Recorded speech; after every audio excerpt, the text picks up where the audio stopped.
رمضان اور زکوٰۃ کا کیا تعلق ہے؟ خوب سمجھ لو، رمضان کا زکوٰۃ سے براہ راست کوئی تعلق نہیں ہے۔ جب آپ صاحب نصاب ہوئے تھے نا، 52.5 تولے چاندی کے برابر مال آیا تھا آپ کے پاس، سونا، چاندی، مال تجارت، نقدی، یہ 4 چیزیں جس دن آپ کے پاس آ گئیں، کتنی؟ جتنے میں 52.5 تولہ چاندی آتی ہے، تو آپ پر لازم تھا کہ اپنی وہ اسلامی تاریخ آپ محفوظ کر لیتے۔ 5 محرم کو آئیں یہ چیزیں، تو 5 محرم ڈیٹ محفوظ کر لی، اگلے سال 5 محرم کو آپ کا زکوٰۃ کا حساب ہوگا۔ سمجھتے ہو؟ پھر دے بے شک، بعد میں دو، پہلے دو، وہ آپ کی مرضی ہے۔ زکوٰۃ کا نصاب کیا ہے؟ مال تجارت کی تعریف کیا ہے؟ سونا، چاندی، مال تجارت، نقدی، کیش رقم جسے کہتے ہیں، 4 چیزیں جس کے پاس 52.5 تولہ چاندی کے برابر ہوں۔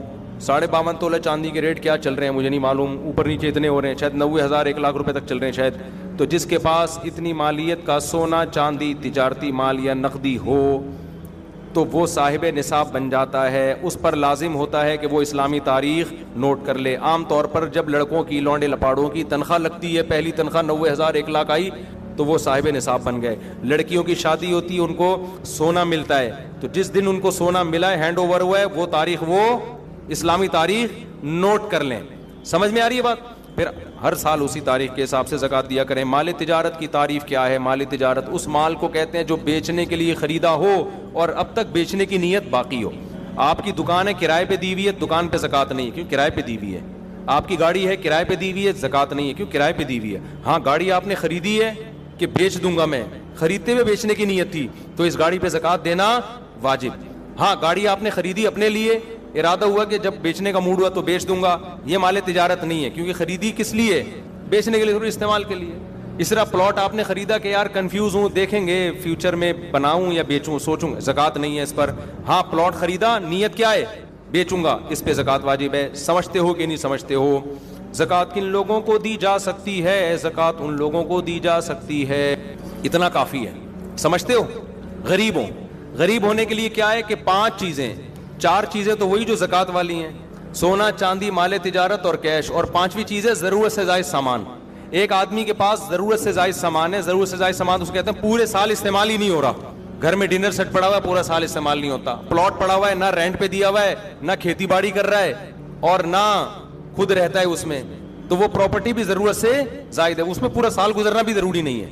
تو جس کے پاس اس طرح کی پراپرٹی ہو جو استعمال میں نہ آتی ہو، یا سونا، چاندی، مال تجارت اور نقدی اس کے پاس 52.5 تولہ چاندی کے برابر ہو، یا 5 چیزوں کا مجموعہ 52.5 تولہ چاندی کے برابر ہو، تو ایسے آدمی کو زکوٰۃ دینا جائز نہیں ہے۔ سمجھتے ہو کہ نہیں سمجھتے؟ اتنا پوچھ لیا کرو بھائی، تمہارے پاس کوئی ایسی پراپرٹی تو نہیں ہے جو استعمال میں نہ آتی ہو، اتنا پوچھ لیا کرو۔ پورا نصاب پیش کرو گے تو پاگل ہو جائے گا نا، وہ کہے گا تو زکوٰۃ نہیں دے بھائی، میرے حساب نہیں ہو رہا مجھ سے۔ میں جب کسی کو زکوٰۃ دیتا ہوں تو اتنا پوچھ لیتا ہوں، یار تمہارے پاس سونا وونا تو نہیں ہے؟ نہیں ہے بھائی، کیونکہ سونا آج کل اتنا مہنگا ہے کہ وہ سونا ہی آدمی کو مالدار بنا دیتا ہے۔ اور بھائی تمہارے پاس بینک میں کیش اماؤنٹ کتنا پڑا ہوا ہے؟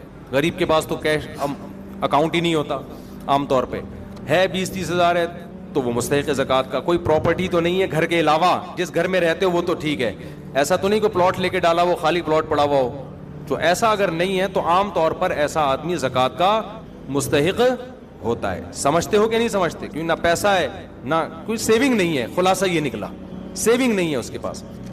اچھا میرے بھائی، عشر کیا ہے؟ کتنی آمدنی پر ہے؟ عشر کہتے ہیں زمین کی پیداوار۔ تو زمین جو کھیتی باڑی کرتے ہیں ان کے جب بھی کھیتی کٹے گی اس میں سے 20واں حصہ یعنی 5% ان کو اللہ کے راستے میں صدقہ کرنا پڑے گا۔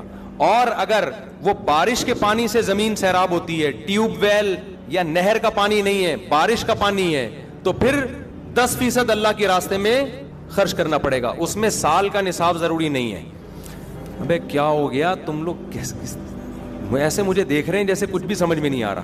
دیکھو، آپ جب بھی زمین سے پیداوار اگاؤ گے نا، جو کھیتی باڑی کرنے والے لوگ ہیں، تو اللہ نے کہا ہے آتو حقہ یوم حصادہ، جس دن کھیتی کٹے گی اللہ کا حق اس میں سے نکلے گا۔ اتنا مزہ آتا ہے نا یہ آیت پڑھتے ہوئے کہ کیا اللہ میں نے کتنا اچھا قانون بنا دیا، کھیتی کٹ رہی، اللہ کہہ رہے میرا بھتہ مجھے چاہیے، گویا کہ وہی تو نیک لوگ خوشی خوشی دیتے ہیں۔ اگر اللہ کہہ دیتا نا یہ ٹیکس ہے تمہیں دینا پڑے گا، یہ جرمانہ ہے تمہیں دینا پڑے گا، مزہ نہ آتا عشر دینے میں۔ اللہ کہتے ہیں جس دن کھیتی کٹے، پہلے اللہ نے اپنی نعمتیں بیان کی کہ اس نے آسمان سے پانی برسایا، یہ پانی سائنسدان نہیں برساتے. پھر اس نے زمین سے تمہارے لیے طرح طرح کے نباتات پیدا کیے, انار پیدا کیا, انگور پیدا کیا, سب اللہ کر رہا ہے. اللہ کہہ رہے ہیں لہذا جس دن کھیتی کٹے گی اس دن میرا حق مجھے دو. تو جن کو اللہ سے محبت نہیں ہے وہ اس کو جرمانہ سمجھتے ہیں, جن کو اللہ سے محبت ہے ان کو اس آیت میں اتنا مزہ آتا ہے. اے اللہ تو کہہ رہا ہے کہ میرا حق صرف 20واں حصہ 5%. تو اگر کہتا نا آدھا دے دو ہم آدھا تجھے دے دیتے, تو کہتا پورا دے دو ہم پورا تجھے دے دیتے. کھلانے والا تو ہے نا. ما کان لکم ان تنبتوا شجرہا, تمہارے ہاتھوں میں طاقت نہیں ہے کہ تم ان درختوں کو اپنے ہاتھوں سے پیدا کر لو. ہم تو بیج ڈال کے بیٹھ جاتے ہیں, سارے کام کون کر رہا ہے؟ اللہ کر رہا ہے. تو اللہ کہتے ہیں جس دن اللہ نے نا اپنی نعمتیں بیان کی ہیں کھیتی کی, لہذا اللہ کہتے ہیں یہ نعمتیں میں تمہیں اس لیے دے رہا ہوں کہ جب یہ کھیتی کٹے گی آتو حقہ, غیر مسلم کہے گا میری محنت ہے, مسلمان کہے گا کس کا احسان ہے؟ اللہ کا ہے, لہذا اللہ کا حق دینا پڑے گا. تو اللہ کا حق کیا ہے اس میں سے؟ اللہ نے کہا جب بھی کھیتی کٹے گی تو اگر آسمان کے پانی سے سیراب ہوا یہ کھیت, اس میں تمہاری محنت بہت کم ہے, لہذا تمہیں 10% دینا پڑے گا, عشر 10واں حصہ. اور اگر نہری پانی سے یا ٹیوب ویل سے سیراب ہوا ہے, اس میں تمہاری بجلی استعمال ہوئی ہے, تم نے لائنیں نکالی ہیں وہاں سے, ٹھیک ہے نا, محنت لگی ہے, لہذا ہم اپنا حق کم کر دیتے ہیں. 10 کے بجائے کتنے فیصد دو؟ 5% دو. یہ کس کا حق ہے؟ اللہ کا. اے اللہ تیرا کوئی اکاؤنٹ نمبر ہو میزان بینک میں, اسلامک بینک میں اللہ اکاؤنٹ کھلے گا نا, یا بینک اسلامی میں یا اور کوئی, تو وہ اکاؤنٹ نمبر دے دے اپنا, ہم وہاں جمع کرا دیتے ہیں. اللہ نے کہا میرا جو اکاؤنٹ ہے نا غریبوں کی جیب ہے, ٹھیک ہے نا, میں نے اپنا اکاؤنٹ کہاں کھولا ہوا ہے؟ کوئی غریب نظر آئے, پاکستانی نظر آئے نا تمہیں, جب آپ سعودی عرب جاتے ہیں نا تو وہ زکات دے دیتے ہیں, آپ صرف پاکستانی بول دو اپنے آپ کو, حقیقت ہے. ایک پاکستانی گیا عمرہ کرنے, ایک عرب نے اتنی ریالوں کی گڈی زکات کی لا کے اس کو پکڑا دی کہ یہ زکات ہے. وہ کہہ رہا ہے بھائی میں فیکٹریوں کا مالک ہوں, میں غریب نہیں ہوں. وہ عربی کہہ رہا ہے تو پاکستانی ہے یا نہیں, تو خالی یہ بتا. اس نے کہا پاکستانی. اس نے کہا پھر تو زکات کا مستحق ہے. وہ کہہ رہا ہے یار میں مالدار ہوں. وہ عربی کہہ رہا ہے بس پاکستانی ہے یا نہیں ہے تو یہ بتا. کلو پاکستانی مسکین, ان کا ایک نعرہ ہے. ہر پاکستانی شکل سے بھی غریب لگ رہا ہوتا ہے. مجھے تو عجیب سا لگتا ہے, چھوڑو بھی زیادہ نہیں, پھر پاکستانی بولیں گے تو اپنے ملک کی برائیاں کر رہے ہو, ورنہ آپ کو عجیب سا بات بتاؤں, ایسا ہمارے حکمرانوں نے ہمیں کو کر دیا, ہم کہیں بھی جائیں نا دنیا میں, کتنے ہی پیسے والے ہو, ہم شکل سے کیا لگ رہے ہوتے ہیں؟ غریب ہی لگ رہے. تو ایسا ہمارا امیج دنیا کے سامنے بنا دیا ہے. اچھا بھائی, تو اللہ میاں نے کہا کیا کہا کہ میرا جو اکاؤنٹ ہے وہ تمہیں کہاں ملے گا؟ جو غریب نظر آئے اس کی جیب میں وہ عشر ڈال دو. تو دیگر تینوں اماموں کے نزدیک, امام مالک, امام شافعی, امام احمد بن حنبل کے نزدیک تو پیداوار کا جو 10واں حصہ ہے وہی آپ کو صدقہ کرنا پڑے گا. امام ابو حنیفہ کے نزدیک یہ اجازت ہے کہ یا تو اس میں سے 10واں حصہ دے دو یا اس 10ویں حصے کی قیمت دے دو, بلکہ قیمت دینا ان کی نظر میں زیادہ بہتر ہے. سمجھتے ہو؟ تو اندازہ لگا لو گندم کی 100 بوریاں ہیں تو 10 بوریوں کی کیا ویلیو ہوگی؟ وہ غریبوں میں بانٹ دو یا وہ گندم ہی بانٹ دو, جیسے دونوں طرح سے اختیارات ہیں. تو آج لوگ عشر دینا بھی چھوڑ دیا, اڑا لو مزے. اور کمال کی بات یہ کہ جتنا اللہ کی راہ میں دو گے اللہ اس کو واپس بھی دے دیتا ہے. تو یہ جو کنجوس لوگ ہوتے ہیں نا جو عشر نہیں دیتے, یہ دنیا کے بھی خسارے میں اور آخرت کے بھی خسارے میں. تو اتنا مزہ آتا ہے زکوٰۃ نکالنے میں, مزہ آتا ہے. ہمارے شیخ حضرت مفتی رشید احمد صاحب رحمۃ اللہ علیہ نے ارادہ کیا اپنا سارا مال صدقہ کر دیں, پھر ضرورت کا رکھیں. حضرت فرماتے ہیں لیکن میں نے یہ سوچ کے نہیں کیا کہ پھر زکوٰۃ نہیں واجب ہوگی مجھ پر, زکوٰۃ دینے کا اپنا مزہ ہے. نہیں یاری بات. تو حضرت اس لیے مالدار رہنا پسند کیا کہ میں زکوٰۃ نکالا کروں, زکوٰۃ کا اپنا مزہ ہے بھائی. ابے نہیں یاری سمجھ میں رہنے دو میرے بھائی, کچھ چیزیں ایسی ہوتی ہیں کہ اللہ سے محبت ہوگی تو وہ مزہ آتا ہے ان چیزوں میں. تو عشر کا, زکوٰۃ کا, رشتہ داروں پہ خرچ کرنے کا, کیونکہ آپ جو رشتہ دار کو دے رہے ہیں, اللہ کہتے ہیں رشتے کو تھوڑی دے رہے ہو, دے کس کو رہے ہو؟ مجھے دے رہے ہو تم. یہ تو میرا وکیل بن کے قبضہ کر رہا ہے, دے کس کو رہے ہو؟ تو اللہ کو دینے میں. کوئی سیٹھ کروڑ پتی ہو, غریب آدمی سے قرضہ مانگے تو غریب تو سارا کچھ لا کے اس کے قدموں میں ڈال دے گا, کہے گا یار تو اتنا مالدار ہو کے مجھ سے پیسے مانگ رہا ہے, اس سے بڑی میری عزت کیا ہو سکتی ہے. کیونکہ اس کو پتہ ہی ہے وہ ایسے ہی مانگ رہا ہے, یہ تو اس کے پاس تو بہت ہے, یہ تو مانگ کے صرف یہ دکھانا چاہ رہا ہے کہ تو مجھ پہ خرچ کرتا ہے, لہذا یہ اور مجھ پہ الٹا خرچ کرے گا. اور جو اللہ والے لوگ ہیں ان کو اس سے بھی غرض نہیں ہوتی کہ اللہ ہمیں واپس دے. سمجھتے ہو نا, ان کو اس سے نہیں ہوتی کہ ہم صدقہ اس لیے کر رہے ہیں کہ اللہ ہمیں ریٹرن کرے. وہ کہتے ہیں اللہ نہ بھی کرے نا, ہمیں تو اسی میں بڑا مزہ ہے کہ اللہ ہم سے مانگ رہا ہے. تو عشر اور زکوٰۃ اور صدقات و خیرات دل کی خوشی سے کیا کرو کہ اللہ کا احسان ہے ہمارے اوپر کہ اس نے ہمیں صدقات و خیرات کا حکم دیا, کنجوس نہیں بنایا ہمیں. ورنہ گھسیٹتے رہتے, ادھر سے بھی آ جائے, ادھر سے بھی آ جائے, ادھر سے بھی آ جائے, ادھر سے بھی آ جائے. حدیث میں آتا ہے اوپر والا ہاتھ اللہ کو نیچے والے ہاتھ سے پسند ہے. غیرت پتہ نہیں کتنے لوگوں کو اب آئے گی اتنا کچھ سننے کے بعد. اگر کوئی باہر ملک میں کام کرتا ہو تو وہ پاکستانی کرنسی میں زکوٰۃ ادا کر سکتا ہے, لیکن جس ملک میں رہتا ہے اس ملک کا ریٹ لگائے گا. ڈنڈی نہیں مارے, رہتا وہاں ہے اور یہاں کے قیمت لگا رہا ہے, یہ بیمانٹی ہوگی. بے ایمانی کو بچپن میں ہم کہتے تھے بیمانٹی, پتہ نہیں یہ کراچی کے بچپن کے لوگ یہاں موجود ہیں یا نہیں, کہتے ہیں بیمانٹی کر رہا ہے بیمانٹی, وہ بے ایمانی سے بیمانٹی بن گیا. تو وہیں کی ویلیو لگائے گا. زکوٰۃ دینے کے لیے کس حد تک مستحق کی تحقیق کرنا ضروری ہے؟ کچھ نہ کچھ تحقیق تو ضروری ہے. اتنا نہیں کہ آپ اس کے گھر میں گھس کے, اس کے فریج میں گھسیں اور اس کے بستروں کے نیچے گھس کے, گدوں کے نیچے چیک کریں گے, ہاں تو نہیں چھپایا ہوا. اتنی تحقیق کی ہم مکلف نہیں ہیں. سب سے پہلے یہ تحقیق کیا کرو پاکستانی ہے یا نہیں ہے. پاکستانی ہے تو 99% امکان ہے کہ زکوٰۃ کا مستحق ہے, اتنا کافی ہے. 1% کے لیے پھر یہ ہے کہ آپ یہ دیکھ لو کہ اس سے 2-4 سوال پوچھ لو, بھائی تمہارے پاس گولڈ تو نہیں ہے, بھائی کوئی پراپرٹی تو نہیں ہے اضافی. اچھا بیوی کے پاس اگر سونا ہے تو شوہر کا نہیں کہلائے گا, وہ بیوی کا کہلائے گا, اس سے شوہر کا پھر بھی غریب ہونا ثابت ہوگا. سمجھتے ہو؟ تو ان کو دیا جا سکتا ہے جو اس طرح کی تحقیق کر لو. کوشش کرو زیادہ سے زیادہ مستحق کو دو نا. کتنے لوگ ہیں کھانے کو روٹی نہیں ہے. میرے پاس ایک صاحب آئے کہ میں زکوٰۃ کا مستحق ہوں, ایجوکیشن کے لیے پیسہ چاہیے.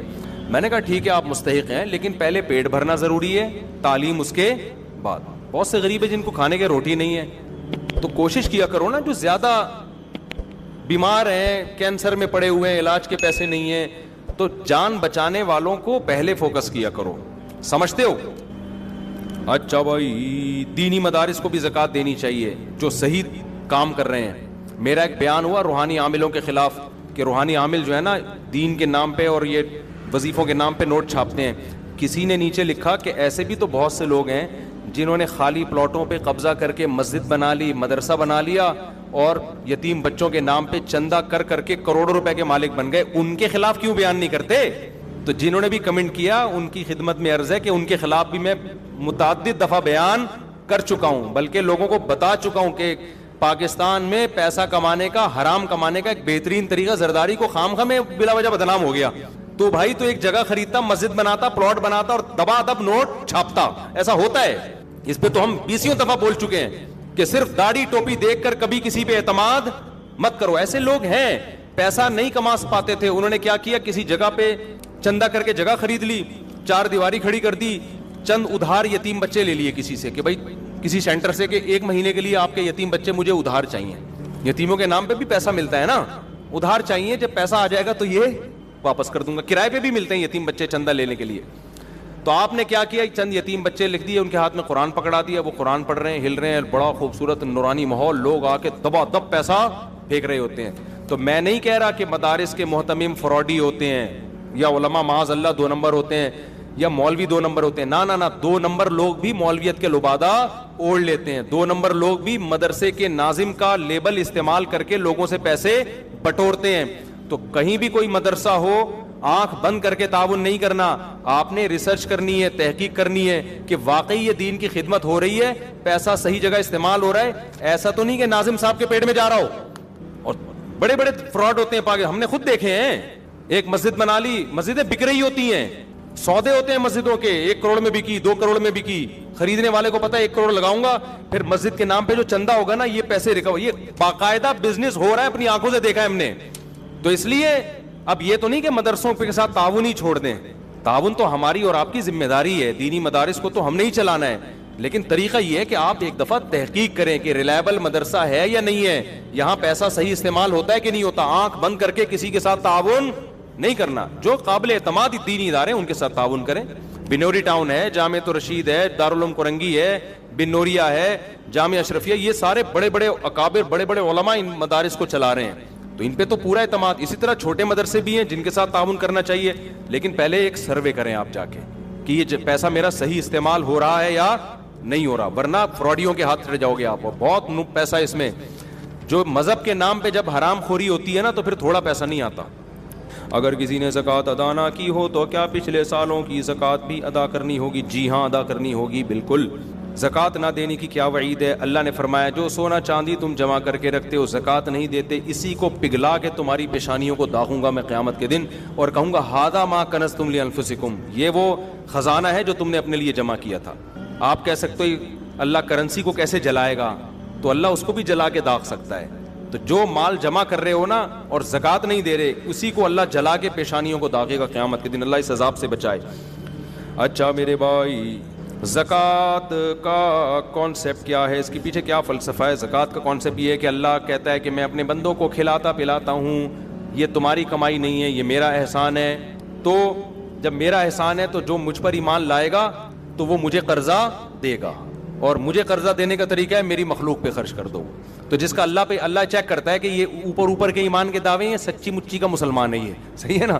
کیونکہ پیسہ خرچ کرنے کے لیے کمزور ایمان چلتا نہیں ہے، صحیح ایمان ہوگا تو روکڑا نکلے گا ورنہ نہیں نکلے گا۔ ایک کو آپ نے محبت کا دعویٰ کیا اپنی محبوبہ سے، مجھے تم سے بہت محبت ہے، اس نے کہا بہت ہے تو 500 روپے دے دو، تو آپ نے کہا یار یہ 500 روپے تو نہیں میں دے رہا، تو سمجھ جائے گی اوپر سے بولنے پر گورنمنٹ کی طرف سے کوئی پابندی نہیں ہے، تو 500 روپے سے پتہ چلے گا۔ اگر وہ مانگ لے 1000 روپے تو پھر پتہ چلے گا 1000 والی ہے، تو ریٹ ہوتے ہیں نا، روکڑے سے پتہ چلتا ہے کہ کتنی محبت ہے۔ تو اللہ میاں بھی کہتے ہیں کہ میں تم مجھ سے محبت کا دعویٰ کرتے ہو، اس کا روکڑے سے پتہ چلے گا مجھے خوش کرنے کے لیے پیسہ کتنا خرچ کرتے ہو۔ صحابہ تو پورے باغ دے دیا کرتے تھے۔ قرآن میں جب یہ نازل ہوا نا کہ تم نیکی کی حقیقت تک اس وقت تک نہیں پہنچ سکتے جب تک محبوب چیز صدقہ نہ کرو۔ ابو طلحہ انصاری آئے، انہوں نے عرض کیا یا رسول اللہ میرا پورا باغ صدقہ ہے، مجھے سب سے زیادہ محبوب وہی ہے۔ تو یہ مستحب ہے، فرض واجب نہیں ہے اتنا صدقہ، لیکن صحابہ نے تو بڑی بڑی آزمائشوں پہ پورے اترے، ہم سے تو اللہ صرف 2.5% مانگ رہا ہے۔ اچھا بھائی، مقروض پر زکوٰۃ کا کیا حکم ہے؟ صاحب نصاب پہ جتنا قرضہ ہے اس قرضے کو مائنس کرے گا وہ۔ یہ آپ کے پاس 1 لاکھ روپے پڑے ہوئے ہیں، قرضہ 50,000 کا ہے، تو لاکھ سے 50,000 مائنس کریں گے، پھر 50,000 جو بچے گا تو وہ دیکھا جائے گا کہ نصاب کے برابر ہے یا نہیں، اگر ہے تو زکوٰۃ ہے، نہیں ہے تو زکوٰۃ نہیں ہے، تو قرضے کو مائنس کیا جاتا ہے۔ اچھا بھائی، اگر کسی نے کمیٹی ڈالی ہوئی ہے تو اس پر اچھا قرضے میں ایک بات یہ بھی ہے جو انہوں نے سوال پوچھا نہیں ہے، بعض دفعہ آپ پلاٹ خریدتے ہو قسطوں پہ، نیت ہوتی ہے بیچنے کی لیکن قسطوں پہ خریدتے ہو۔ اب 1 کروڑ کا قسطوں پہ پلاٹ خریدا اور آج پلاٹ کی ویلیو ہے 1.5 کروڑ۔ اب لوگ پریشان ہوتے ہیں کہ یہ جو ہم نے 1 کروڑ دینی ہے یہ مائنس کرنا ہے کہ نہیں کرنا؟ تو خوب سمجھ لو، جو قسطیں اس سال آپ نے دینی ہیں، یعنی جب زکوٰۃ واجب ہوئی ہے اس سے اگلے سال والی تاریخ کے اندر جو قسطیں دینی ہیں ان کو اس پلاٹ کی قیمت سے مائنس کیا جائے گا۔ جو 1 سال کے بعد دینی ہے ان کو پلاٹ کی قسطوں سے مائنس نہیں کیا جائے گا، سمجھتے ہو؟ اچھا بھائی، اگر کسی نے کمیٹی ڈالی ہوئی ہو تو اس پر زکوٰۃ ہوگی یا نہیں ہوگی؟ اگر کمیٹی نکل چکی ہے تو جو قسطیں آپ نے دینی ہے وہ آپ پہ لون ہے، وہ قرضہ ہے، تو جس دن زکوٰۃ کی تاریخ آئے گی تو جتنا کیش اماؤنٹ آپ کے پاس ہے ان میں جو قسطیں آپ نے ابھی دینی ہیں کمیٹی کی وہ قسطیں مائنس کرو گے۔ 1 لاکھ کی کمیٹی نکلی، پہلی کمیٹی نکل گئی اور زکوٰۃ کی تاریخ آ گئی، لیکن آپ نے ابھی ہر مہینے 5,000 1 سال تک دینے ہیں، تو اس میں تو 1 سال بھی نہیں، جب تک قسطیں دینی ہیں آپ نے وہ تمام قسطیں اس 1 لاکھ سے مائنس کرو گے آپ، تو ظاہر ہے وہ 5,000 ہی بچے گا۔ اور اگر کمیٹی آپ کی آخر میں نکلی ہے تو اب چونکہ آپ کے اوپر قسطیں باقی بچی نہیں ہیں تو اب آپ کچھ بھی مائنس نہیں کریں گے، تو جتنی قسطیں باقی رہ گئی ہیں وہ کمیٹی کے پیسوں سے مائنس کر کے زکوٰۃ نکالی جائے گی، اور اگر قسطیں باقی نہیں رہی ہیں تو پھر پورے پیسوں پہ زکوٰۃ دینی پڑے گی۔ سمجھتے ہو کہ نہیں سمجھتے؟ اگر کسی کی طرف سے بغیر اجازت زکوٰۃ ادا کر دی جائے تو ادا ہو جائے گی؟ نہیں ہوگی ادا۔ شوہر نے بیوی کی زکوٰۃ بغیر بتائے دے دی تو زکوٰۃ ادا نہیں ہوگی، دوبارہ دینی پڑے گی۔ ہاں بیوی کو بتا دیا، اس کی پرمیشن لے لی، اس کی اطلاع میں آ گیا، پھر دے دی تو زکوٰۃ ادا ہو جائے گی۔ تو کسی کی طرف سے زکوٰۃ کے لیے اس کو بتانا، اس سے پرمیشن لینا ضروری ہے۔ اگر گھر کرائے پر دیا ہو تو زکوٰۃ کا حکم، گھر پہ زکوٰۃ نہیں ہوتی، اگر بیچنے کے لیے خریدا ہے تو ہوگی ورنہ نہیں ہوگی، لیکن اس کا جو کرایہ آ رہا ہے زکوٰۃ کی تاریخ جب آئے گی تو اس دن جتنا کیش اماؤنٹ اس کرائے میں سے بچا ہوا ہوگا زکوٰۃ ہوگی، جو خرچ ہو گیا اس پہ زکوٰۃ نہیں ہے۔ گھریلو سامان اور استعمال کی چیزوں پر زکوٰۃ ہوتی ہے نہیں ہوتی؟ زکوٰۃ پیشگی ادا کرنے کا کیا حکم ہے؟ ادا کر سکتے ہیں لیکن حساب اسی دن کا لگانا پڑے گا۔ مثال کے طور پر 5 محرم کو آپ کے پاس 52.5 تولہ چاندی کی ویلیو کے برابر چیزیں آ گئیں جو میں نے جس کی تفصیل بتائی ہے، تو اب آپ نے 5 محرم کو وہ ڈیٹ نوٹ کر لی، اگلے سال 5 محرم آئے گا تو آپ دیکھو گے سونا چاندی مال تجارت نقدی میرے پاس کتنا ہے، آپ نے اندازہ لگا لیا جی 1 کروڑ کا ہے، تو نوٹ کر لو میرے ذمہ زکوٰۃ کتنی ہے؟ 2.5 لاکھ۔ 1 کروڑ پہ کتنی ہوتی ہے؟ تو تاریخ اس دن کا حساب نوٹ کرو، 2.5 لاکھ آپ نے نوٹ کر لیا، اب پورا سال پڑا ہے، آپ قسطوں میں دے سکتے ہو، جتنا جلدی دو اتنا اچھا ہے.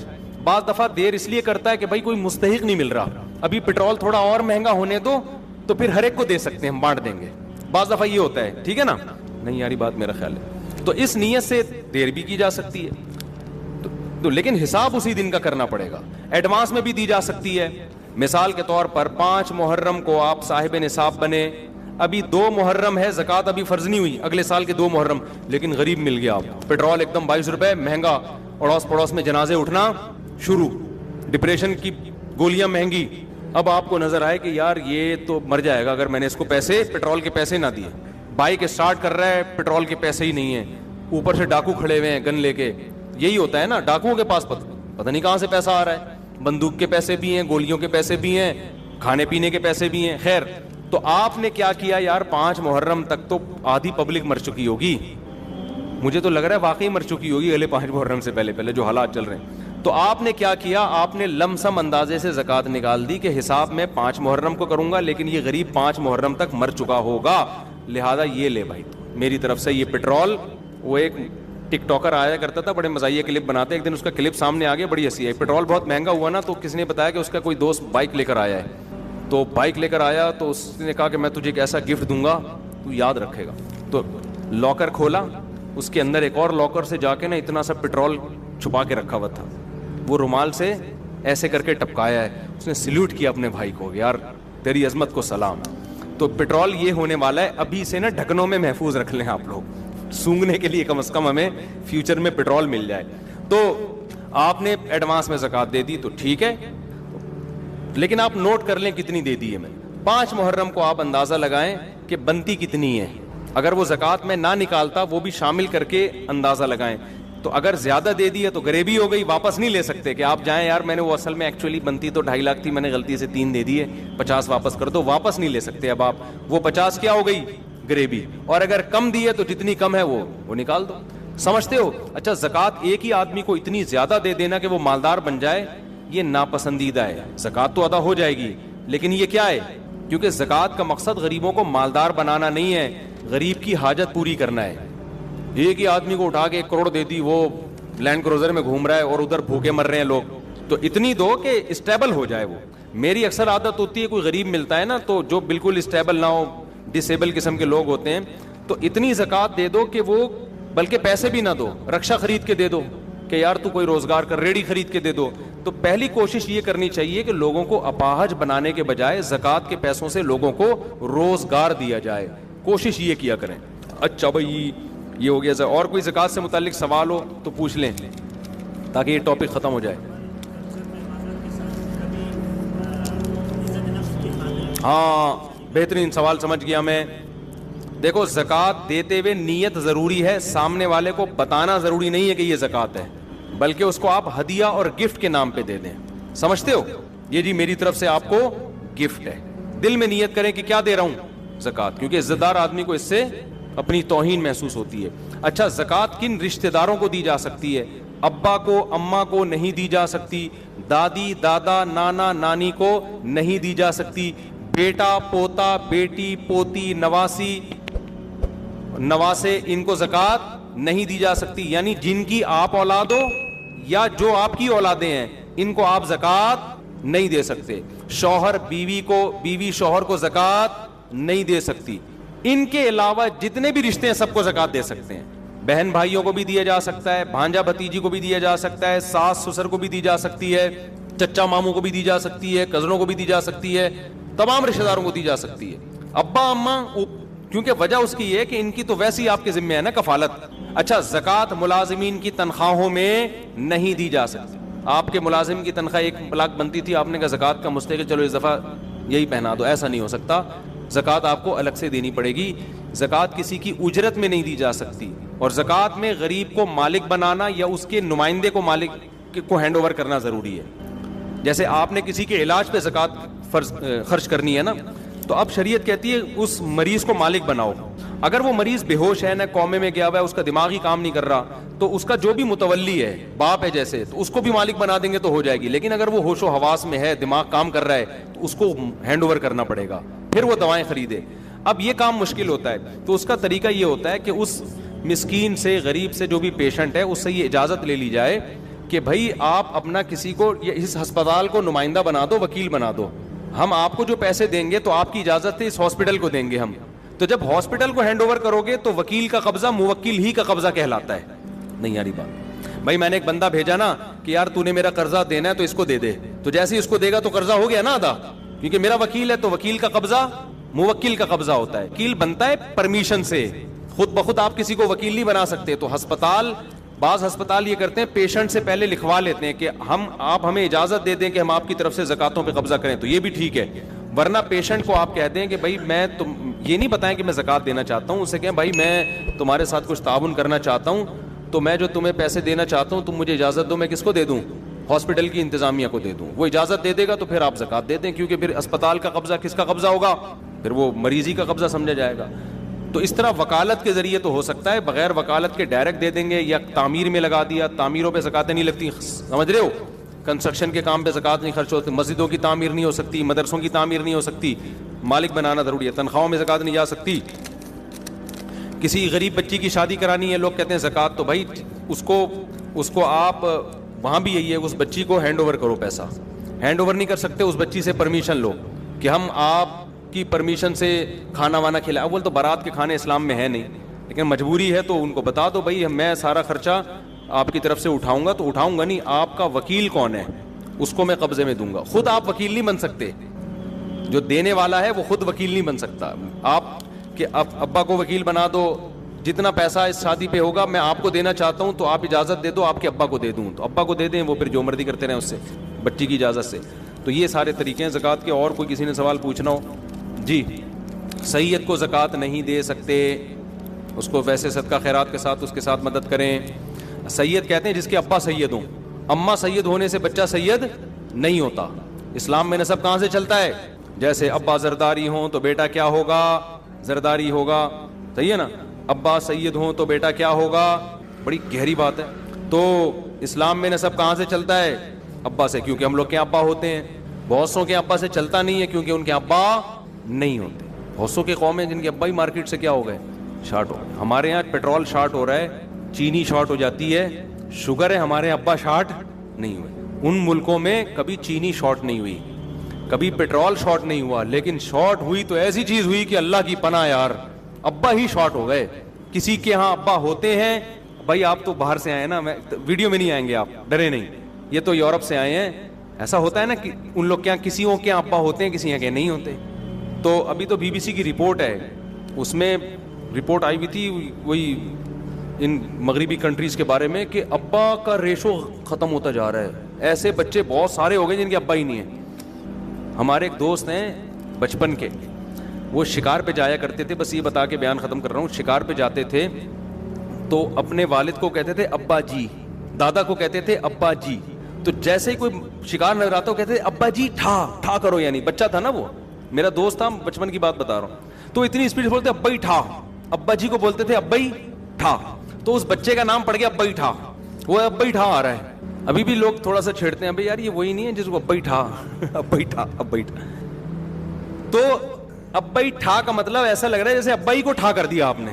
تو گورے نے کیا کیا, ابا ہی ٹھا, ابا مارکیٹ سے کیا ہو گئے, ان کے ابا کی بات کر رہا ہوں, یہ جو بیٹھے ہوئے, ابا کیا ہو گیا مارکیٹ سے ٹھا, ابا ہی کو ٹھا کر دیا. وہ تو کہہ رہا تھا بچہ کہ ابا ہی وہ ٹھا, یعنی مارو اس کو. گورے نے ابا کو ہی اٹھا کے ٹھا کر کے اپنی سوسائٹی سے نکال دیا. اس لیے میں بار بار کہتا ہوں, ہم جب کسی سے ابا کی خیریت پوچھتے ہیں تو ہم پوچھتے ہیں آپ کے ابا خیریت سے ہیں؟ وہ کہتے ہیں ہاں ہیں یا نہیں ہے. لیکن گورے سے آپ کو 2 سوال پوچھنے پڑیں گے. پہلا سوال, آپ کے ابا ہیں؟ وہ کہے گا ہاں ہیں. پھر آپ پوچھیں گے اچھا خیریت سے ہیں یا نہیں. تھوڑا سا جملہ بڑھانا پڑتا ہے وہاں, یہ ایک ٹینشن ہے تھوڑی سی. تو جب آپ جائیں تو یہ 2 جملے یاد کر کے, ایسے ڈائریکٹ نہ پوچھ لے کرے آپ کے ابا خیریت سے. وہ کہے گا پہلے یہ تو پوچھو ہے بھی کہ نہیں ہے, اس کے بعد وہ بتائے گا.